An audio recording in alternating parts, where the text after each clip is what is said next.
उठकर आ मेरे कमरे में, क्या तुझे सुनाई नहीं दे रहा है क्या? ये अल्फाज मेरे कानों में गूंजे थे जबकि मैं गहरी नींद में सो रहा था। मैं हड़बड़ाकर होश की दुनिया में लौट चुका था, लेकिन जैसे ही मुझे पता चला कि बाबा मुझे गुस्से से चिल्ला रहे हैं तो मैं आंखें बंद करके अपनी बहन से लिपट गया। फिर मुझे आपे से लिपटा हुआ देखा तो अब्बा ने मेरे कान में सरगोशी की कि मैं तेरी टांगे तोड़ दूंगा, तुझे घसीट कर अपने कमरे में बंद करके रख दूंगा। दूर रहो अपने भाई से और जल्दी से मेरे कमरे में आ। अगर थोड़ा भी वक्त लगाया ना तो मैं तेरा गला दबा के मार दूंगा। मैं इनकी बात सुनकर हैरान हो चुका था। पूरा दिन तो अब्बा बहन से कोई बात नहीं करते थे, फिर रात को अब्बा बहन को क्यों बुला रहे होते थे और हर जगह खामोशी छाई हुई थी। मेरी बहन की सुसुकियों की आवाज मुझे सुनाई देती थी। मेरी बहन की आंखों में से गरम गरम आंसू निकलकर मेरे गाल पर पड़ने लगे थे और डरते हुए कहने लगी कि अब्बा आसिफ सो रहा है वरना ये जाग जाएगा, अल्लाह के वास्ते मुझ पर रहम खाओ अब्बा। मेरी बहन के अल्फाज में तड़प थी। मैं एक छोटी उम्र का बच्चा था लेकिन हर बात समझ सकता था कि मेरी बहन बहुत तड़प कर ये अब्बा से कह रही थी। फिर ना जाने अब्बा ने बहन से क्या कहा कि बहन घबराती हुई उठ खड़ी हुई और मुंह छुपा के रोते हुए अब्बा के साथ मरे मरे कदमों से जाने लगी, लेकिन इसने अपने रोने की आवाज को बुलंद होने नहीं दिया था। अब्बा के चिल्लाने की आवाज सुनकर वो फिर से रोने लगी। अब्बा कहने लगे, तू जितनी देर करेगी मैं तुझे उतना ही दर्द दूंगा, ये याद रखना कुलसुम, और तू मेरे पैर पड़ेगी। ये सुनना था कि बहन ने आंखों में आंसू साफ करते हुए बाहर चली गई। कमरे में अंधेरा था और बाहर की रोशनी थोड़ी सी कमरे में आ रही थी। मेरी उम्र बहुत कम थी और मैं उठकर बैठ गया। अच्छे और बुरे का मुझे कुछ भी समझ नहीं आता था, लेकिन मैं बार बार यही सोच रहा था कि अब्बा ने रात इस पहर अब्बा ने बहन को कमरे में क्यों बुलाया है और अब्बा दिन भर कुलसुम दीदी को घूर घूर कर देखा करते थे। लेकिन जैसे ही कुलसुम दी की नजर अब्बा पर पड़ती तो वो नजरें चुरा जाते और गुस्से से बोलने लगते कि अपना दुपट्टा ठीक करो, इतनी बारीक ड्रेस क्यों पहन रखी है। मेरे अब्बा शक्की मिजाज के इंसान थे। मैं धीरे से अपने कदम फर्श पर रखे और डरते हुए अपने दबे कदमों से कमरे के दरवाजा तक गया और दरवाजा थोड़ा सा खुला हुआ था। मैं सहम गया था कहीं अब्बा को पता ना चल जाए वरना मुझे तो वो गला दबाकर मार देंगे। ये सोचकर ही मैं घबरा गया था। पूरे घर में खामोशी छा जाने की वजह से कमरे से सरगोशी की आवाज सुनाई दे रही थी। मुझे मेरे बहन की गिड़गिड़ाने की आवाज आई। वो अब्बा के आगे हाथ जोड़कर भीख मांग रही थी। मुझे ये सब देखकर तो कुछ भी समझ नहीं आ रहा था कि वहां पर हो क्या रहा है, लेकिन इतना तो समझ आया था कि जो कुछ भी अब्बा कर रहे हैं वो ठीक नहीं था। मेरी बहन रोते हुए कह रही थी कि अब्बा मैं आपके आगे हाथ जोड़ती हूँ, प्लीज मेरे साथ ये सब कुछ ना करें। मुझे ये सब देखकर बहुत गुस्सा आ रहा था। मैं धीरे से कमरे के अंदर चला गया। खिड़कियां और दरवाजा दोनों बंद थे। मैं अब्बा के कमरे के बाहर खड़ा होकर अंदर की आवाज सुन रहा था। अंदर से आने वाली आवाजें कुछ ठीक नहीं थी। मुझे बहन की दबी दबी आवाजें आ रही थी और अब्बा कह रहे थे कि अगर तेरे मुंह से आवाज निकली तो मैं तेरा गला दबा दूंगा। मेरी बहन ने बहुत कोशिश की अपनी सुसुकियां दबाने की, लेकिन फिर भी इसकी सुसुकियां और रोने की आवाज मेरे कानों तक टकरा रही थी। मेरे जिस्म में अब करंट सा लगा था। कुछ तो था जो इस कमरे में कुछ गलत हो रहा था। दिल तो किया कि दरवाजे को धड़ धड़ मारकर अंदर चला जाऊं और अपनी बहन को अंदर से निकाल लाऊं। अब्बा से डरता भी था। अगर अब्बा को पता चल जाता कि मैं ये सब सोच रहा हूँ तो अब्बा मुझे टुकड़े करके चिल कौवों को खिला देते। मेरा दिल बहुत तेजी से धड़कने लगा था। मेरी आखिरी उम्मीद और सहारा अब मेरी माँ ही थी।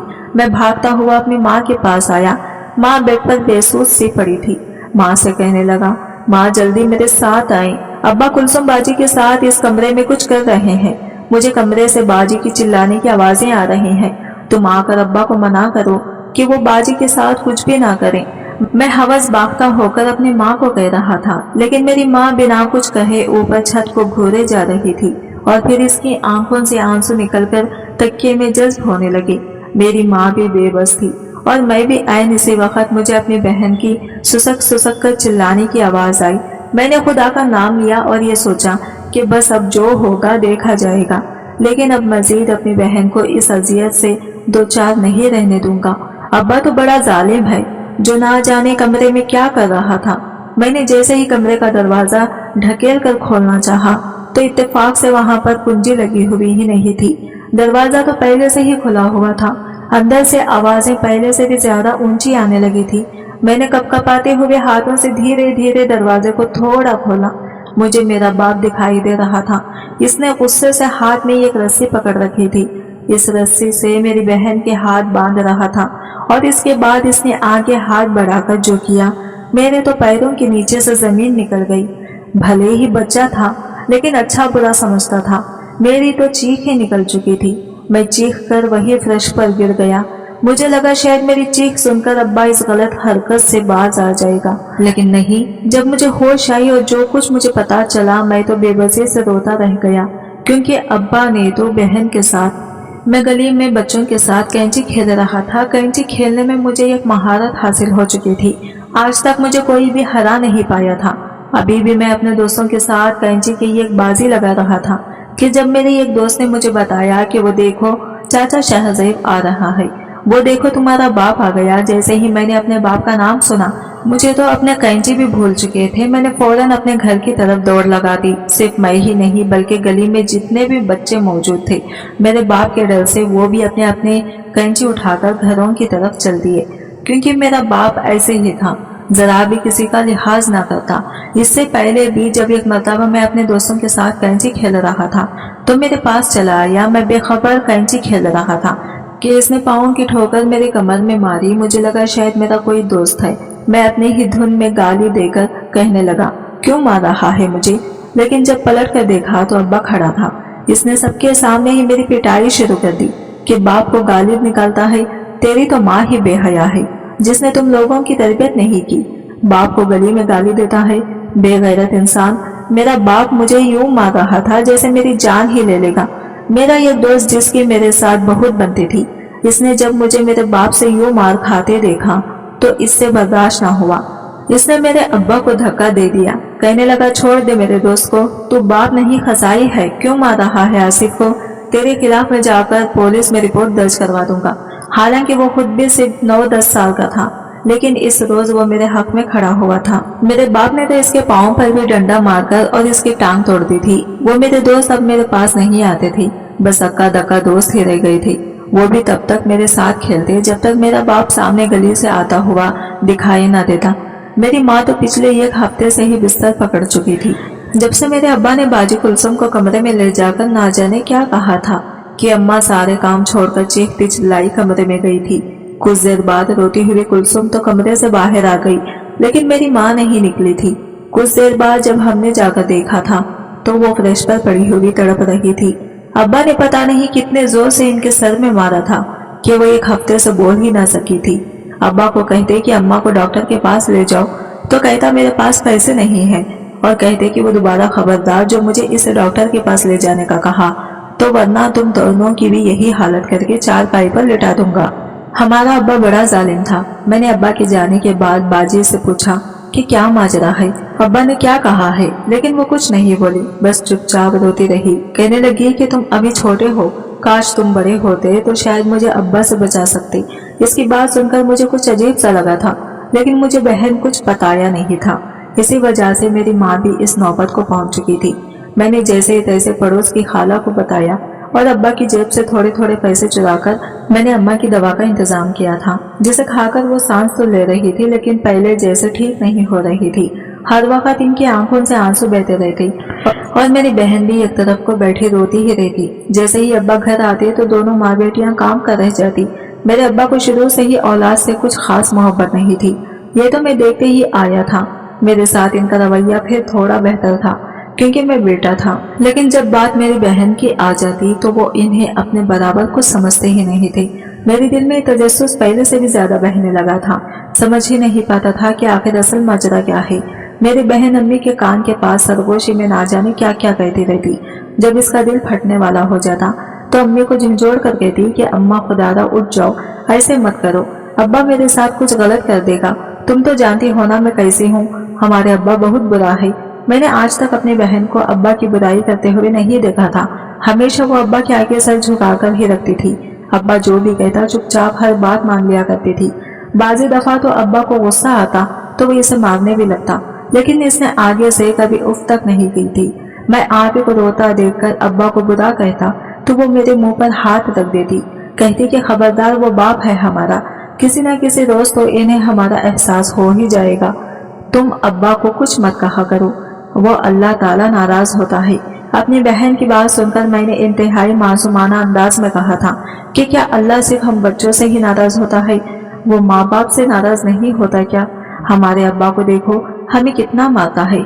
आज तक इसने कभी प्यार से हमें अपने पास तक नहीं बिठाया, हमारे साथ बातें तक नहीं की, हमें कभी हमारी पसंद की मिठाई तक नहीं लाकर दी, खिलौने का कहूँ तो भी मारता है। क्या अल्लाह ताला हमारे अब्बा जैसे लोगों से नाराज नहीं होता, सिर्फ हम बच्चों से ही नाराज होता है? इस वक्त तो मैं मासूम था, इसलिए अपनी बहन को यह कहने लगा। मेरी बात में ना जाने इस वक्त कितनी मासूमियत और दर्द छुपा था कि मेरी बहन फूट फूट कर रोने लगी। रोते हुए कहने लगी कि बस सब्र करो, अल्लाह ताला से दुआ किया करो कि हमारे अब्बा अच्छा हो जाए।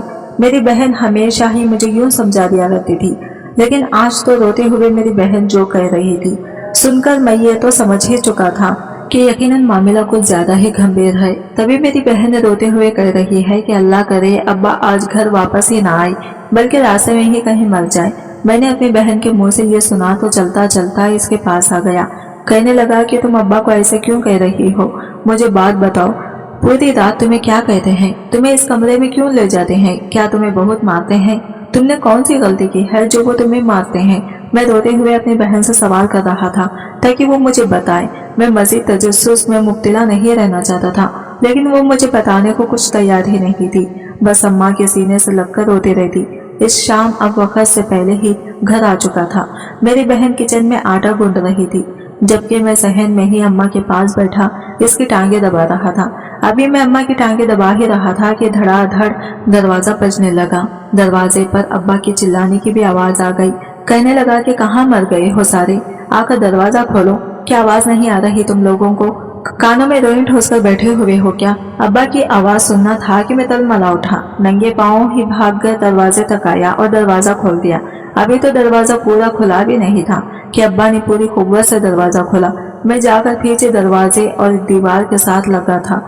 इंतहाई भौकलाए हुए घर में दाखिल हुए थे। ऐसे लग रहा था जैसे किसी का कत्ल करके आ चुके हों। तेज तेज कदम उठाते आई और अंदर कमरे में चले गई। अब्बा तो घबराए हुए देखकर मुझे भी खौफ आने लगा था। क्या बात है अब्बा, खैरियत तो है? लेकिन मुझे डांटकर कमरे से निकाल दिया। कहने लगे कि जाकर अपनी बहन को बुला कर लाओ। मैंने कुलसुम को बताया तो वो भी थर थर कांप रही थी। इसके चेहरे की रंगत बिल्कुल जर्द पड़ चुकी थी। घबराते हुए वो अब्बा के कमरे में चली तो गई। जैसे जैसे इसके कदम कमरे की तरफ बढ़ रहे थे, मेरी अम्मा जो चारपाई पर लेटी थी, ना जाने इसे कौन सी बीमारी थी, मगर वो भी साथ ही तड़प रही थी। ऐसे लग रहा था जैसे कुछ गलत होने वाला है, मगर कमरे में जाने के बाद बिल्कुल खामोशी छा गई। मैं कमरे के बाहर ही खड़ा रहा। जब 20 मिनट बाद मेरी बहन कमरे से बाहर निकली, बिल्कुल फतराई हुई थी। बड़ी मुश्किल से कदम उठा के आगे बढ़ी और सीधा बावर्ची खाने में चली गई। मैं कुलसुम आपी के पास ही गया था। इनके पास बैठकर कहने लगा कि आपी क्या हुआ है, अब्बू ने आपको क्या कहा है, कुछ बोले तो? लेकिन वो तो बस किसी गैर मरी नक्ते पर नजर लगाकर वहीं पर देखी जा रही थी, अपने होशो हवास में ही नहीं थी। पता नहीं अब्बा ने इनको क्या कहा था। चंद रोज बाद ही वो रात भी आ गई, जब आदमी रात को मुझे छोड़कर मेरी बहन अब्बा के साथ ही अलग कमरे में चली गई थी। ऐन इसी वक्त आसमान पर तेज बादल गरजने लगे। बादलों की गरजने की आवाज इतनी ऊंची थी कि मेरी रूह कांपनी। मैं अम्मा से रोते हुए कह रहा था कि अम्मा देखो ना, आपी की चीखने की आवाजें आ रही हैं। पता नहीं अब्बा इन्हें क्यों मार रहे हैं, लेकिन मेरी अम्मा का वजूद इस पर कांपने लगा था। वजूद पर कपकपी सी तारी हो गई और फिर देखते ही देखते वो बिल्कुल साकित हो गई। मेरी माँ मर चुकी थी, इनका दम निकल चुका था, लेकिन मैंने समझा शायद अम्मा सो गई है। मैं उठकर धीरे धीरे कदम उठाता वापस इस कमरे में आया। दरवाजा जरा सा झटके पर खुल चुका था। जैसे ही दरवाजा खुला तो सामने का मंजर मेरी आंखें बयान नहीं कर सकती थी। अब्बा मेरी बहन को रस्सियों से बांध रहे थे। इसके मुंह में कपड़ा ठोस रखा था और वो रो रही थी। देखते ही देखते अब्बा ने इसको दोनों बाजू को पकड़ा। मेरी बहन की आंखों में मुझे गर्भ साफ दिखाई दे रहा था, लेकिन मैं छोटा था, अब्बा से बहुत डरता था। मुझे लगा मेरे साथ भी वही होगा जो बहन के साथ हो रहा है। मैंने इस रात दरवाजे के इस दरार में खड़ा होकर वो सब कुछ देखा था। कभी दरवाजा बंद कर देता और कभी वो मंजर देखता रहा। तभी अब्बा ने जो कुछ किया, मेरी चीख निकल चुकी थी। मेरी चीख निकल चुकी थी। मैं चीख मारकर रोने लगा। दरवाजा खुला था। अंदर मेरी आवाज सुनकर अब्बा भी घबरा गया था, जिसने अपनी खमीज उतार रखी थी। मुझे रोता देखकर जोर से थप्पड़ मेरे मुंह पर मारा और कहने लगा, चुप कर जा कमीने, तेरे हलक से आवाज मुझे निकलती हुई सुनाई न दे। बिल्कुल चुप कर। अगर पड़ोस में से कोई भी उठकर यहाँ पर आया तो तेरी हड्डियां तोड़कर रख दूंगा, समझा? बिल्कुल चुप वही कोने में खड़ा हो जा, वरना तुझे भी इबरत का निशाना बना दूंगा। मुझे इस वक्त मेरा बाप किसी दज्जाल से कम नहीं लग रहा था। मेरे अब्बा पर तो शैतान हावी हो चुका था। देखते ही देखते मेरे अब्बा ने मेरी बहन को मेरे सामने ही मारा और फिर वहीं पर पड़े हुए एक पुराने से लकड़ी के संदूक को घसीट कर लाई। इसमें अम्मा अपने और मेरे और कुलसुम माफी के कपड़े रखा करती थी, लेकिन अब्बा ने वो सारा सामान निकालकर बाहर फेंका और मेरी बहन को इसमें गिरा दिया। संदूक में गिराने के बाद अब्बा सर से लेकर पैर तक मेरी बहन को देख रहे थे। मैं रो रहा था। रोते हुए बस इतना कहा कि अब्बा, बहन का क्या कसूर है? आप बहन को ऐसी सजा क्यों दे रहे हो? मेरी बहन ने क्या गलती कर दी है? अब्बा ने खून आलूद नजरों से मुझे देखा और कहने लगा, सारी गलती मेरी है, और जब बाप गलती करता है तो बेटी को छुपाना ही पड़ती है। तेरी माँ तो बिस्तर पकड़कर लेट चुकी है, मेरे किसी काम की तो रही नहीं। अब इस घर में दो ही औरतें थी, एक तेरी माँ और एक तेरी बहन। तेरी माँ अगर किसी काम की नहीं रही तो तेरी बहन तो है जो मेरे किसी काम आ सकती थी, लेकिन कुछ ज्यादा ही नखरे दिखा रही थी। मैं इसे नखरों के काबिल ही नहीं छोड़ूंगा। इतना कहकर मेरे अब्बा ने संदूक को बंद कर दिया। अब्बा संदूक को घसीट कर इस कमरे से ले जा रहा था। खुद मैं अपने मुंह पर हाथ रखे ये मंजर देख रहा था। मेरे लिए ये मंजर मेरी मौत के मुतरादिफ थे। मुझे लग रहा था जैसे आज मैं मर जाऊंगा, आज मैं बच ही नहीं पाऊंगा। मैं गहरी गहरी सांसें ले रहा था, बार बार अपने सीने पर मार रहा था, क्योंकि मुझे सीने में शदीद दर्द की ठेस उठती हुई महसूस हो रही थी। अब्बा संदूक को घसीटकर घर के पिछले हिस्से में ले जाने लगे, जहाँ पर एक कमरा बना हुआ था। इस कमरे में अब्बा पहले जानवर बांधा करते थे, लेकिन फिर जानवरों को बेच दिया और वह कमरा खाली हो गया। इसे नए सिरे से तामीर किया गया था, लेकिन ना जाने क्यों मुझे वहां पर जाते हुए खौफ महसूस होता था। मुझे वहां से अजीब सी आवाजें आती थी। अब्बा ने एक मरतबा एक भैंस को मारा था, तो अब्बा के हाथ से चाबक खाकर वो भैंस मर गई थी। मुझे लगता था जैसे इस भैंस की रूह वहीं पर मंडला रही है। अब्बा ने इसे मारा है तो वो अब मुझे भी मार देगी, इसलिए मारे खौफ के मैं घर के इस हिस्से में नहीं जाया करता था। मैं धीरे धीरे दीवार के ऊंट में खड़ा ये मंजर देख रहा था। जब आया संदूक को घसीट कर घर की इस कमरे में ले गई। कमरे में संदूक छोड़ने के आधे घंटे तक वो कमरे से बाहर नहीं आई और मैं दीवार की ओट में खड़ा देखता रहा। मुझे अपनी बहन के साथ गुजरा हुआ एक एक लम्हा याद आ रहा था। पता नहीं अब्बा ने बहन के साथ कैसा गुनाह कर दिया था कि इस गुनाह को छुपाने की खातिर बहन को ही मार दिया। कुछ देर बाद अब्बा इस कमरे से बाहर आ चुका था। इसने अपने हाथ एक कपड़े से साफ किए और इस कमरे को बाहर से ताला लगा दिया। मेरे पास चलता चलता आया और इस चाबी को अपनी जेब में डाल दिया। कहने लगा, तूने जो देखा है वो किसी को कुछ बताना नहीं तो अच्छा नहीं होगा तेरे लिए, समझा? चल जा, शाबाश, जाकर सो जा। मुझे इस वक्त अपने बाप से खौफ आ रहा था। मैं चुपचाप गया और जाकर अपनी माँ के सीने से लगकर सो गया। मेरी माँ बिल्कुल ठंडी पड़ चुकी थी, इसका वजूद बर्फ की तरह ठंडा था। मेरी माँ मर चुकी थी। मैं सारी रात इसे लिपट कर सोया रहा। बार बार अपनी बहन की तरफ ध्यान जा रहा था, क्योंकि संदूक में तो इसका सांस बंद हो गया होगा, वो मर गई होगी। मुझे इसके पास जाना चाहिए। बड़ी मुश्किल से एक मरतबा मैं हिम्मत लेकर उठा। सोचा कि जाकर बहन को इस कमरे से निकाल दूं। अम्मा भी बेहस और हरकत हो चुकी थी। अपनी बहन को लेकर मुझे यहाँ से भाग जाना चाहिए था, लेकिन मैं कुछ कर ही ना पाया। सारी रात यूं ही गुजर गई थी। मैं छत को देखता रहा। सुबह फजर का ही वक्त था जब मुझे अब्बा की उठने की आवाज आई। वो घर के इसी हिस्से में गए थे जहाँ पर वो कमरा मौजूद था। कुछ देर बाद फिर वापस आए और घर से चले गए। मैंने उठकर सबसे पहले गली में देखा था। मुझे अब्बा कहीं भी दिखाई नहीं दे रहे थे। शायद वो जा चुके थे। मैं कुलसुम आपी के नाम से पुकारता हुआ भागा और इस कमरे के पास आया। इस कमरे को खोलना चाहा, लेकिन ताला लगा हुआ था। इस कमरे की तो कोई ऐसी खिड़की भी मौजूद नहीं थी जहाँ से मैं अंदर का मंजर देख सकता। मैं चिल्ला चिल्ला कर कह रहा था कि कुलसुम आपी, आप ठीक तो है ना? मैं आ गया हूँ। कुलसुम आपी, जवाब दीजिए। लेकिन वो इतना बड़ा लकड़ी का संदूक और संदूक में मेरी बहन, अब तक तो वो मर चुकी होती। ये सोचकर ही मेरा वजूद काम कर रह गया। अगले 2 दिन तक मेरा अब्बा घर नहीं आया था। मैं माँ को जगाता रहा। पहले तो वो आंखें खोल लेती थी, लेकिन जब मैं पड़ोस की औरतों को बुला कर लाया तो कहने लगी कि बेटा, तेरी माँ मर चुकी है।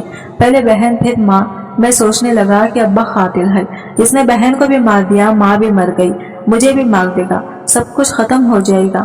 میں مرنا نہیں چاہتا تھا، مجھے تو بڑا آدمی بننا تھا۔ میری بہن کہتی تھی تم ڈاکٹر بننا۔ محلے کے کچھ لوگ میرے ابا کو کال کرنے لگے، لیکن کسی کی بھی ابا نے کال نہیں اٹھائی تھی۔ میری نظروں کے سامنے بار بار وہ منظر لہرا رہا تھا جو کچھ رات کو ابا نے بہن کے ساتھ کیا تھا، مگر اتنی ہمت ہی نہیں تھی کہ میں بول کر بتا سکتا۔ میری ماں کی میت پڑی تھی اور ہر کوئی مجھے یہی کہہ رہا تھا کہ تمہاری بہن کہیں نظر نہیں آ رہی، کیا اپنے باپ کے ساتھ کہیں گئی ہوئی ہے کیا؟ اس وقت میرا جی چاہا کہ میں بول کر بتا دوں کہ ابا نے بہن کو اس کمرے میں بند کر دیا ہے اور جو کچھ بہن کے ساتھ کیا ہے میں سب کچھ بتا دوں، لیکن اسی پل دروازے سے دھڑا دھڑ مار کر روتا ہوا میرا باپ داخل ہوا۔ میں تو ٹکٹی باندھی اپنے ابا کو دیکھ رہا تھا جو روتے ہوئے لوگوں کے گلے لگ کر کہہ رہا تھا کہ میری بیوی کو کیا ہو گیا، اچھا بھلا چھوڑ کر گیا تھا۔ میرا باپ جیسے رو رہا تھا ایک پل کو مجھے لگا جیسا میرا باپ سدھر گیا ہے، لیکن نہیں، یہ لوگوں کے سامنے صرف اور صرف ڈرامے تھے۔ میرے پاس آ کر بیٹھ گیا، میری ماں کا ہاتھ پکڑ کر رو بھی رہا تھا اور ساتھ بہانے سے مجھے کہہ بھی رہا تھا کہ اگر تیری زبان سے ایک بھی لفظ نکلا یا کسی نے مجھ سے تیری بہن کے بارے میں سوال کر لیا تو یاد رکھنا مجھے بھی اس صندوق میں بند کر کے پہاڑی سے نیچے پھینک دوں گا۔ میرا باپ اس حد تک خطرناک ہو سکتا تھا میں نے خواب میں بھی نہیں سوچا تھا۔ میں نے ایک گہری سانس خارج کی اور پھر چپ کر کے اپنی ماں کو دیکھنے لگا۔ یہ ہماری ماں ہی تھی جس نے باپ کی کرتوتوں پر پردہ ڈالا تھا۔ جب تک زندہ تھی ہم پر ہمارے باپ کی حقیقت کھلتے نہیں دی تھی، لیکن ابا تو ایسا ظالم نکلا تھا کہ اسے ماں کی بھی پرواہ نہیں تھی۔ بہرحال اس وقت میں اتنا ڈر چکا تھا کہ میں نے اپنے ماں کی میت کو دیکھا۔ جیسے ہی لوگوں نے میری ماں کا میت اٹھا کر گھر سے باہر لے جانا چاہا تو میں بھی ساتھ ہی گھر سے نکل آیا۔ میں پوری کوشش کر رہا تھا کہ اپنے باپ سے دور رہوں۔ میرا باپ تو ماں کی میت کو تھامے کلمہ شہادت پڑھ رہا تھا، بار بار وہی الفاظ ذہن میں گردش کر رہے تھے کہ ابا مجھے بھی مار دے گا جیسے اماں مری اور جیسے بہن کے ساتھ کیا۔ گھر میں تو اب میں اور ابا ہی رہ گئے تھے، میں تو بھوک سے ہی مر جاؤں گا اور پتہ نہیں کتنی اذیتیں سامنا کرنا پڑیں گی۔ جیسے ہی میرے ذہن میں یہ سوچ آئی تو میں نے اپنی ماں کا جنازہ چھوڑا اور وہیں سے بھاگ نکلا۔ ایک جانب کو لوگوں کی بھیڑ تھی اور آگے بازار شروع ہو جاتا تھا۔